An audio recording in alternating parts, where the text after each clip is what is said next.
बात करने वाले हैं भारतीय संविधान के अनुच्छेद की, जो कि एक संविधान में जिस तरह से पाठ होता है, पाठ में प्रश्न होते हैं, प्रश्न उसी तरह से और जो पाठ में नोट होते हैं उसी तरह से एक एक संविधान के बारे में आज हम आपको बताएंगे। यह वीडियो थोड़ा लंबा होगा, आइए बगैर देरी करे वीडियो की तरफ चलते हैं। अनुच्छेद और एक उसके अनुच्छेद में क्या क्या है उसके बारे में बताएंगे। नंबर एक, संघ। अनुच्छेद एक में है संघ का नाम और राज्य क्षेत्र। अनुच्छेद दो में है नए राज्यों के प्रवेश या स्थापना। नंबर दो का अब नहीं रह गया है। नंबर तीन, नए राज्यों का निर्माण और वर्तमान में राज्य के क्षेत्रों, सीमाओं या नामों में परिवर्तन। नंबर चार, पहली अनुसूची और चौथी अनुसूचियों के संशोधन तथा अनुपूरक और प्रमाणिक विषयों पर का उपबंध करने के लिए अनुच्छेद दो और तीन के अधीन बनाई गई विधियां। अनुच्छेद पाँच में दोस्तों संविधान के प्रारंभ पर नागरिकता। नंबर छः पर है पाकिस्तान से भारत को प्रव्रजन करने वाले व्यक्तियों के नागरिकता का अधिकार। दोस्तों नंबर छः में क्या है, जो पाकिस्तान से भारत को आए थे उन लोगों को नागरिकता दी जाने का प्रोविज़न उसमें दिया हुआ है। उसके बाद नंबर सात पर आता है पाकिस्तान को प्रव्रजन करने वाले कुछ व्यक्तियों की नागरिकता के अधिकार। और जो लोग पाकिस्तान से को भारत से पाकिस्तान गए थे उन लोगों की नागरिकता के बारे में है। नंबर आठ, भारत के बाहर रहने वाले भारतीय उद्भव के कुछ व्यक्तियों को नागरिकता। दोस्तों जो भारत के बाहर रह रहे हैं उन लोगों को नागरिकता कैसे देनी है, क्या देना है, ये सब अनुच्छेद आठ में है। अनुच्छेद नौ में है विदेशी राज्य की नागरिकता स्वेच्छा से अर्जित करने वाले व्यक्तियों की नागरिक ना होना। जैसे दोस्तों अनुच्छेद आठ में क्या है, कोई आदमी अपनी मर्जी से विदेश की नागरिकता लेता है तो उसे क्या है, भारत की नागरिकता खत्म हो जाएगी, वो अनुच्छेद आठ में आता है। नंबर नौ में क्या है, विदेशी राज्य की नागरिकता स्वेच्छा से अर्जित ना करने का अधिकार। तो ये अनुच्छेद नौ में होता है। नागरिकता के अधिकारों को का बना रहना। अनुच्छेद दस में नागरिकता के जो अधिकार हैं वो बने रहेंगे। नंबर ग्यारह में है, अनुच्छेद ग्यारह में कहा है संसद द्वारा नागरिकता के अधिकार का विधि द्वारा विनियम किया जाना। दोस्तों संसद के द्वारा यह अधिकार है कि किसको नागरिकता देनी है, किसको नहीं देनी है। और अनुच्छेद बारह में दोस्तों परिभाषा है।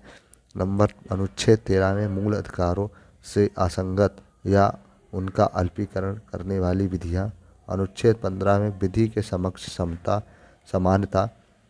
अनुच्छेद पंद्रह में दोस्तों धर्म, मूल, जाति, लिंग या जन्म स्थान के आधार पर विभेद या प्रतिषेध। अनुच्छेद सोलह में दोस्तों है लोक नियोजन के विषय में अफसर की समानता। अनुच्छेद सत्रह में अपृष्टता कांड। अनुच्छेद अट्ठारह में उपाधियों कांड। उपाधियों जैसे कि कोई डॉक्टर लगाता, कोई इंजीनियर लगाता, ये सब नहीं लगा सकते हैं अब, तो उपाधियों का अंत कर दिया गया।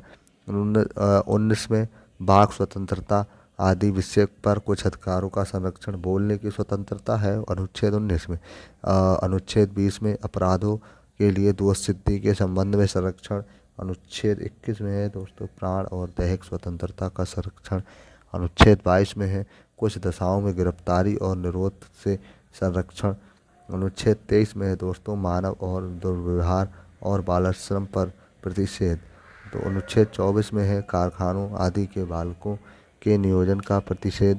अनुच्छेद 25 में है अंतःकरण की और धर्म की अबाध रूप से मानने, आचरण और प्रचार करने की स्वतंत्रता। अनुच्छेद 26 में है दोस्तों धार्मिक कार्यों के प्रबंधन की स्वतंत्रता। अनुच्छेद 27 में है दोस्तों किसी विशिष्ट धर्म के अभिव्यक्ति के लिए करों के संदाय के बारे में स्वतंत्रता।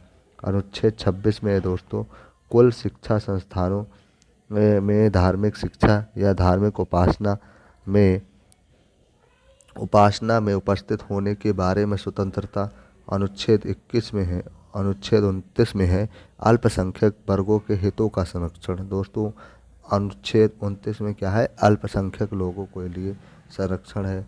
अनुच्छेद 30 में क्या है, शिक्षा संस्थानों की स्थापना और प्रशासन करने का अल्पसंख्यक वर्गों का अधिकार है।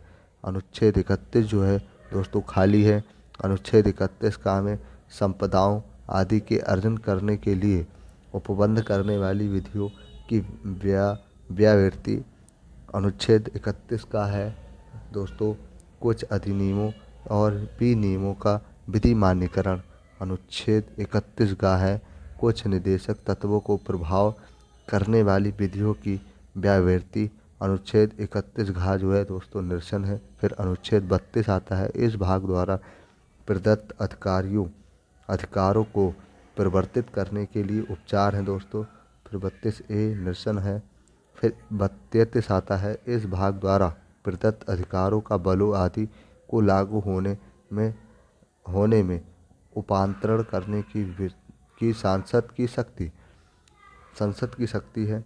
फिर 34 में है, अनुच्छेद 34 में है, जब किसी क्षेत्र में सेना विधि प्रवृत्त है तब इस भाग का प्रदत्त अधिकारों का निर्बंधन है। अनुच्छेद 35 दोस्तों इस भाग के उपबंधों को प्रभावी करने का विधान है। अनुच्छेद 36 में इसकी परिभाषा बताई गई है। अनुच्छेद 37 में इस भाग में अंतराविष्ट तत्वों का लागू होना।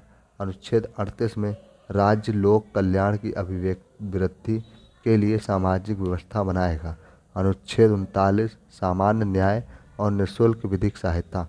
अनुच्छेद 40 में ग्राम पंचायतों का संगठन। दोस्तों अनुच्छेद 40 ये महत्वपूर्ण है, जो महत्वपूर्ण होंगे वो आपको मैं बताता जाऊंगा। अनुच्छेद 41 में है कुछ दशाओं में काम, शिक्षा और लोक सहायता पाने का अधिकार। अनुच्छेद 42 में है काम की न्याय संगत और मनोवैचिक दशाओं तथा प्रसूति सहायता का उपबंध। अनुच्छेद 43 में है कर्मकारों के लिए निर्वाह मजदूरी आदि लाना। अनुच्छेद 43 का उद्योगों के प्रबंध में कर्मकारों का भाग लेना। फिर दोस्तों आता है अनुच्छेद 43 का उद्योगों में प्रबंधक में कर्मकारों का भाग लेना। अनुच्छेद 44 में दोस्तों नागरिकों के लिए एक समान सिविल सहायता। नागरिकों के लिए दोस्तों समान सिविल सहायता है कि सबको एक नज़र से देखा जाएगा, ये भी इम्पोर्टेंट है। नंबर 45 अनुच्छेद 45 बालकों के लिए निःशुल्क और अनिवार्य शिक्षा का उपबंध, ये भी इम्पोर्टेंट है। आता है अनुच्छेद 46 पोषाहार, स्तन और जीवन स्तर को ऊंचा करने तथा लोक स्वास्थ्य को सुधार करने का राज्य का कर्तव्य। अनुच्छेद 46 हो गया। अनुच्छेद 47 नहीं है, अनुच्छेद 48 कृषि और पशुपालन का संगठन अनुच्छेद 48 में है। अनुच्छेद 48 का में है पर्यावरण का संरक्षण और संवर्धन और वन तथा वन्य जीवों की रक्षा। दोस्तों ये IFS के क्वेश्चन में आ सकता है। अनुच्छेद 49 में है राष्ट्रीय महत्व के स्मारकों, स्थानों और वस्तुओं का संरक्षण। अनुच्छेद 49 में क्या आता है दोस्तों, जो स्मारक हैं राष्ट्रीय और जो स्थान है महत्वपूर्ण और जो धरोहर वाली वस्तुएं हैं उनका बचाव। अनुच्छेद 50 बहुत महत्वपूर्ण है कार्यपालिका से न्यायपालिका का पृथक्करण। अनुच्छेद 51 अंतर्राष्ट्रीय शांति और सुरक्षा की अभिवृद्धि। अनुच्छेद 51A ये भी बहुत इम्पोर्टेंट है मूल कर्तव्य। अनुच्छेद 52 भारत के राष्ट्रपति, इसके में अनुच्छेद 52 में भारत के राष्ट्रपति के बारे में बताया गया है। अनुच्छेद 53 संघ की कार्यपालिका शक्ति। अनुच्छेद 54 ये सभी इम्पोर्टेंट है। अनुच्छेद 53 संघ की कार्यपालिका शक्ति। अनुच्छेद 54 राष्ट्रपति का निर्वाचन। दोस्तों अनुच्छेद 54 में ये बताया गया है कि राष्ट्रपति का निर्वाचन कैसे होता है। अनुच्छेद 55 राष्ट्रपति के निर्वाचन की रीति। अनुच्छेद 56 राष्ट्रपति की पदावधि कि राष्ट्रपति कितने वर्ष तक रहता है, तो राष्ट्रपति का कार्यकाल दोस्तों 6 वर्ष का होता है। अनुच्छेद 57 पुनः निर्वाचन के लिए पात्रता। अनुच्छेद 58 राष्ट्रपति निर्वाचित होने के लिए अर्हताएँ। अनुच्छेद 59 राष्ट्रपति के पद के लिए शर्तें। अनुच्छेद 60 राष्ट्रपति द्वारा शपथ या प्रतिज्ञान। अनुच्छेद 60 में है कि राष्ट्रपति कैसे शपथ लेगा। ठीक। अनुच्छेद 61 राष्ट्रपति पर महाभियोग चलाए जाने की प्रक्रिया। अब अनुच्छेद 61 हो गया। अनुच्छेद 62 में राष्ट्रपति के पद के रिक्ति को भरने के लिए निर्वाचन करने का समय, असामयिक रिक्ति को भरने के लिए निर्वाचन व्यक्ति की पदावधि। अनुच्छेद 63 भारत के उपराष्ट्रपति। दोस्तों अनुच्छेद एक चीज़ है, देखो अनुच्छेद 52 से राष्ट्रपति का स्टार्ट होता है और अनुच्छेद 62 तक, 52 से 62 तक जो है राष्ट्रपति के बारे में बताया गया है कि उसको कैसे शपथ दिलाई जाएगी, उसका निर्वाचन कैसे होगा, राष्ट्रपति का काम क्या होता है। और अनुच्छेद 63 से क्या है, उपराष्ट्रपति, भारत के उपराष्ट्रपति की बात होती है। तो एक अनुच्छेद 63 में क्या है, भारत के उपराष्ट्रपति, और अनुच्छेद 52 में क्या है, तो भारत के राष्ट्रपति। अनुच्छेद 64 में उपराष्ट्रपति का राज्यसभा का पदेन सभापति होना। जो दोस्तों उपराष्ट्रपति होता है वो राज्यसभा का सभापति होता है, जिसको हम स्पीकर बोलते हैं। उसके बाद 65 मतलब 65 राष्ट्रपति के पद में असामयिक रिक्ति के दौरान उसकी अनुपस्थिति में उपराष्ट्रपति का राष्ट्रपति के रूप में कार्य करने का या उसके कृत्यों का निर्वहन। राष्ट्रपति उपराष्ट्रपति का काम क्या होता है दोस्तों, अनुच्छेद 65 में बताया गया है कि अगर राष्ट्रपति ना हो या असामयिक किसी के दौरान राष्ट्रपति की सीट खाली हो तो राष्ट्रपति की जगह पर उपराष्ट्रपति काम करेगा। यह किस में बताया गया है, अनुच्छेद 65 में। अनुच्छेद 66 में उपराष्ट्रपति का निर्वाचन। अनुच्छेद 67 में उपराष्ट्रपति की पदावधि। उसके बाद आता है अनुच्छेद 68 में उपराष्ट्रपति के पद की रिक्ति को भरने के लिए निर्वाचन करने का समय, असामयिक रिक्ति को भरने के लिए निर्वाचित व्यक्ति की पदावधि। अनुच्छेद 69 उपराष्ट्रपति द्वारा शपथ कैसे ली जाएगी और प्रतिज्ञान। अनुच्छेद 70 अन्य अस्मिताओं में राष्ट्रपति के कृत्यों का निर्वहन। अनुच्छेद 71 राष्ट्रपति या उपराष्ट्रपति के निर्वाचन से संबंधित या सशक्त विषयता। फिर आता है दोस्तों अनुच्छेद 71 में आता है राष्ट्रपति या उपराष्ट्रपति के निर्वाचन से संबंधित या सशक्त विषयता। अनुच्छेद 72 में आता है क्षमता आदि और कुछ मामलों में दंडादेश के निलंबन, परिहार या लघुकरण की राष्ट्रपति की शक्ति। दोस्तों राष्ट्रपति और उपराष्ट्रपति में एक अंतर होता है, राष्ट्रपति मृत्युदंड रोक सकता है लेकिन उपराष्ट्रपति जो होता है वो सज़ा कम करवा सकता है। ठीक है। अनुच्छेद 73 संघ की कार्यपालिका शक्ति का विस्तार। अनुच्छेद 74 मतलब 74 राष्ट्रपति को सहायता और सलाह देने के लिए मंत्रिपरिषद। अनुच्छेद 75 में मंत्रियों के बारे में अन्य उपबंध। अनुच्छेद 76 में भारत का न्यायवादी। अनुच्छेद 76 में भारत का जो न्यायवादी होता है मतलब कि जो जज होते हैं दोस्तों, जो जजों की बात की गई है वो अनुच्छेद भारत का न्यायवादी जो सबसे बड़ा होता है उनके बारे में बात की गई है। अनुच्छेद 77 में भारत सरकार का कार्य, ये भी इम्पोर्टेंट है, अनुच्छेद 76 देख लेना। अनुच्छेद 77 में भारत सरकार के कार्य का संचालन। अनुच्छेद 78 में राष्ट्रपति को जानकारी देने के आदि के संबंध में प्रधानमंत्री के कर्तव्य। अनुच्छेद 79 संसद का गठन। अनुच्छेद 80 राज्यसभा की संरचना। राज्यसभा कैसी होगी, कैसी बनेगी। अनुच्छेद 81 में लोकसभा की संरचना। अनुच्छेद 82 में प्रत्येक जनगणना के पश्चात पुनः समायोजन। अनुच्छेद 83 में संसद के सदनों की अवधि। अनुच्छेद 82 में दोस्तों संसद की सदस्यता के लिए अर्हता। अनुच्छेद 85 में संसद के सत्र 17 के लिए विघटन। अनुच्छेद 86 में सदनों के अभिभाषण का और उनके संदेशों भेजने के लिए राष्ट्रपति का अधिकार। अनुच्छेद 87 में राष्ट्रपति का विशेष अभिभाषण।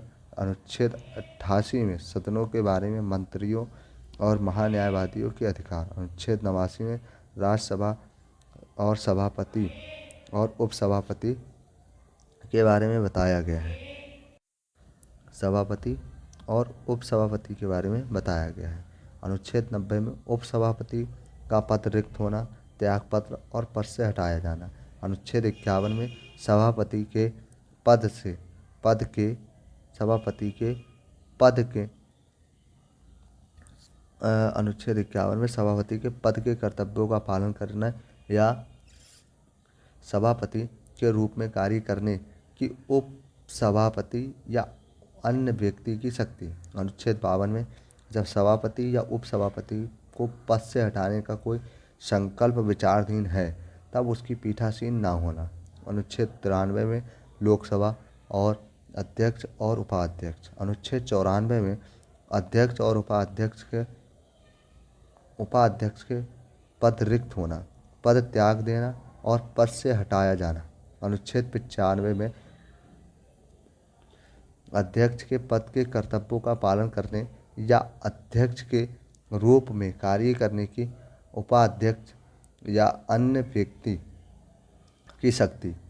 अनुच्छेद 96 में जब अध्यक्ष या उपाध्यक्ष को पद से हटाने के लिए कोई संकल्प विचाराधीन है तब उसका पीठासीन न होना। अनुच्छेद 97 सभापति और उपसभापति का अध्यक्ष और उपाध्यक्ष के वेतन और भत्ते। अनुच्छेद 98 संसद का सचिवालय। अनुच्छेद 99 सदस्यों द्वारा शपथ या प्रतिज्ञान। अनुच्छेद 100 सदनों में मतदान, रिक्तियों के होते हुए भी सदनों के कार्य की शक्ति और गणपूर्ति सदस्यों की निर्भरताएँ।